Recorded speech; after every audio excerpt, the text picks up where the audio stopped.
台湾以后不用投票了，在台湾改变立场是罪大恶极的话，你出生就登记林北 Green、林北 Blue、林北 White， 投票就点人头就好。馆长跟民进党分道扬镳之后，馆长还数度的公开说林北是台独分子。赖清德也说他是务实的台独工作者。请问现在赖清德台独了吗？还是他的台独金孙就是台湾独裁，加上他有美国金孙叫台独金孙？所以在台湾会基于你现在的状况，跟你对未来的产生跟期望来做意识形态的移动，就是一种很正常的状况。馆长配合大陆的统战，馆长只是揭破了民进党创造的信息造假状况，是鬼扯的。这两件事有必然的关系吗？你去美化大陆的状况，我是觉得不好，实际的状况不是如此。馆长不就是直播看到啥讲啥？难道馆长因为直播没看到，就是后来开始想一下，习近平转倒啦？哦，你他妈，习近平真的很帅，你知道吗？亲眼所见都不能讲。看到东方明珠说，干你妈的东方明珠，表面上看起来很好看，其实很烂。Ladies and gentlemen, welcome the host. 馆长他从大陆回来，他说要反恶霸，对反恶霸是加分还是扣分？这是馆长他昨天在他的直播坦诚，他说他去大陆是要做生意。他们在那边说我拿红钱，中共统战要本，我再强调一次，我是想去那边做生意，没错。耍宝做生意这么简单，他也承认他要去做生意。馆长去做生意有什么问题吗？馆长的本业就是生意人啊，他做团购、做便当、做健身，不就也是希望两岸和平所带来的两岸红利吗？为什么要这么讥讽的语言去刷馆长做生意？大家希望两岸交流，不就希望享受两岸的和平红利？做两岸的生意有什么问题吗？今天最有问题的是红孩儿吧，沈伯洋那一种，又享受两岸红利，又在叽歪人家去做生意，又在抹红人家，要抓别人，要列管。馆长跟民进党分道扬镳之后，馆长还数度的公开说林北是台独分子。赖清德也说他是务实的台独工作者，大家也封他是台独金孙，他也接受啊。请问现在赖清德台独了吗？他的务实的台独工作者就是说台湾现在已经独立，不需要再台独一次，还是他的台独金孙就是台湾独裁，加上他有美国金孙叫台独金孙？所以在台湾本来意识形态的移动就是一种很正常的状况，会基于你现在的状况跟你对未来的产生跟期望来做调整。那如果在台湾改变立场是一种罪大恶极的话，台湾以后不用投票了，你出生就登记林北 Green、林北 Blue、林北 White， 投票就点人头就好。民主不就是一种可以容许大家争议立场转移的过程？而他看清楚了民进党在骗他，他从台独变成反台独，不是很合逻辑吗？为什么特别跟他强调这个时间点？跟民进党翻脸之后，他还是台独分子啊。馆长从台独分子摇身一变变成和平大使，其实跟民进党是无关的。这个不对哦，我跟民进党翻脸之后，我慢慢发现，我原本呢是因为民进党太坏了、太烂了，我跟民进党翻脸。可是呢，我认为我自己还是台独分子。可是呢，在我坚持台独分子中，我跟民进党对骂，我发现民进党是假的台独分子，他们是台骗分子，他们不爱台湾，他们只爱台币。但我发现我在继续坚持这个台独的价值，像白痴一样。政治人物有权利都不坚持了，一个老板、一个公司老板，为了台独，钱烧光光，生活不美满，公司负债，前景看淡，他为什么不能改变他的立场？这为什么是两件事？我先讨厌民进党，坚持台独，这个历程我经历过啊。16年我支持民进党啊，我倾向台独啊，我本身是台派啊。到了18年，我发现韩国瑜不错啊，我支持了韩国瑜啊，但我对外人家还是说我是台派啊，我还是倾向台独啊，因为韩国瑜当高雄市长，他并不能影响台独嘛。19年我对韩国瑜是质疑的，因为他落跑，也到现在我也没有改变这个论断嘛。很多支持韩国瑜的朋友说你不能说他落跑，我说我就觉得他落跑我不舒服，但是黑他黑的太过，所以我还是支持他，咬紧牙根支持他，我并没改变我的想法嘛。这两件事情有什么差别啊？在这个过程当中，我发现干民进党台独都是假货啊，所以我他妈的超讨厌台独的。为什么？因为台独就是一群假货，理论都是狗血鬼扯。我在当学生的时候就发现了，出社会之后更加的发现。每个人本来就可以在不同立场上实现不同的一个看法，而且它会随着时间而改变。你可能过去这样看，也许在未来某个节点，我说哎呀，韩国瑜落跑我接受了，我不认为他是落跑的，有没有可能？也有可能啊。如果我们今天要批判大陆老百姓的思想上有一些不可逾越的底线，是一件很不民主、很不独立思考的事情，那你就不应该回过头来批判在台湾里面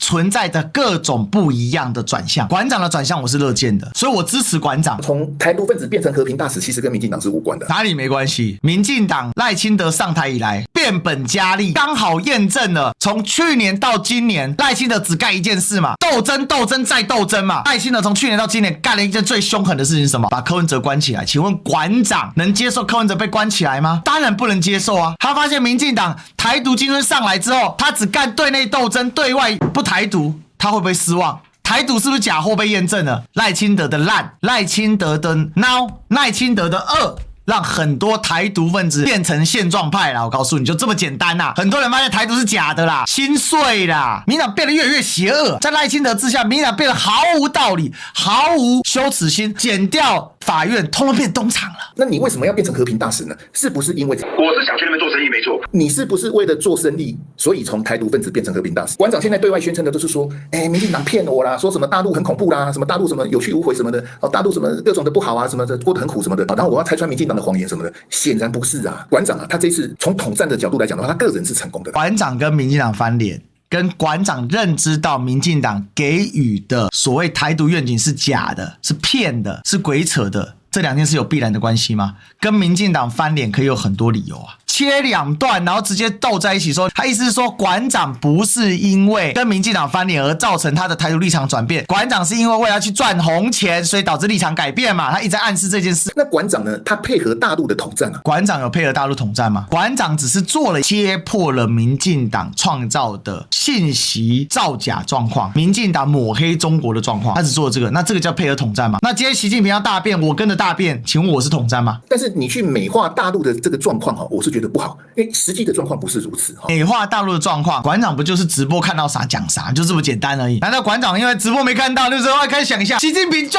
倒啦？哦，你他妈的，那习近平，习近平真的很帅，你知道吗？馆长讲这个东西吗？他只是看到了，然后直播播出来了，然后告诉你说，我觉得好漂亮，亲眼所见都不能讲。难道看到东方明珠说，干你妈的东方明珠，表面上看起来很好看，其实很烂？他妈的告诉你啊，那中国就表面好看呐，对，你们现在靠过镜头看到就是表面好看，它其实很有问题啊。你去大陆的风险，大陆不像我们这边这样的，大陆各种的人权跟自由跟法治还有相当进步的空间所以你的重点是大陆的自由、人权跟法治还有相当进步空间。馆长称赞的是东西好吃，体验好爽，黄浦江好美，东方明珠好屌，那大陆粉丝好热情，送好多茅台酒，送好多烟。请问你既然要讲这个，那你干嘛去批评馆长美化中国大陆？馆长讲的大陆的美好都是他看到的东西嘛？他有去讲大陆制度，或是有去讲大陆的政治吗？他有去讲习近平怎么样吗？既然是跳过去了，你要说馆长说好棒棒，对，馆长说的是好棒棒，没错，馆长说的好棒棒集中在他看到的东西。那但是你现在批判馆长的是说中国的制度还有他的政治等等等等有问题。我尊重人，但不尊重观点，因为观点必须拿来被讨论、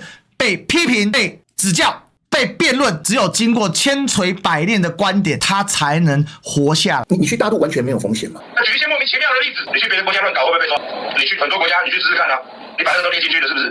你去那边吃喝玩乐工作，请问会不会被抓？虽然大陆跟台湾是不一样的体制，我们不会论那个统战丢旁边，和平放第一位，他绝对不会对你做什么。那这个被统战的很彻底，统战放旁边，和平放第一位，你自己都变成统战的代言人啊！1年多的时间，2024的1月到2025的5月底，我们台湾人去大陆有31个人失联，被留置盘查的有15个人，被限制人身自由的有86人啊，加起来是132。台湾大陆每年人流多少？有没有100万？有没有200万？这个人流，他必然会有人遇到一些形式上的状况。那个所谓失联的里面有没有包含所谓诈骗集团？是每一个例子都是政治案吗？如果都是政治案，那数据拿出来，陆委会也不用藏着掖着了，拿出来。又是一个李明哲被政治迫害。馆长说和平摆第一位，统战放两边。馆长的统战意思是说两岸不要打仗，你要去看他前后文。因为馆长他毕竟是庶民草根型人物，所以他在对名词的界定跟定义的时候，他肯定没有我们读书人严谨。因为在台湾的理解里面，什么是统战？叫统一战争啊，在大陆人理解里面叫统一战线啊，一字之差，差之千里啊。统一战争对我们来讲，所谓统战就怎样，文攻武吓都叫统战。在对岸来讲，统战是朋友多多，敌人少少，那还叫统战，内容不一样。请问馆长是总统、立法委员、陆委会主委、内政部长、行政院长，还是党主席、民众党党主席、国民党党主席、民进党党主席，还是中常委，还是什么政党的两岸大使？他这个两岸和平大使是什么？他这两岸和平大使是自封的，他要不要关心？那请问对岸那么多台商台干，为什么他们不用关心？他老实讲，跟那些人就是一个死老百姓，他是有很大影响力，所以他会被讨论，因为他是网红，因为他有高度的政治的一个影响力，所以他会被讨论，正常，非常正常，他是该被讨论。但是你讨论他的行为的时候，你对你自己对他的主观期待拿来再来批判他，请问你这是不是扎一种稻草人啊？哎呀，馆长什么都不做，所以他该被骂。不同意他就是统战样板，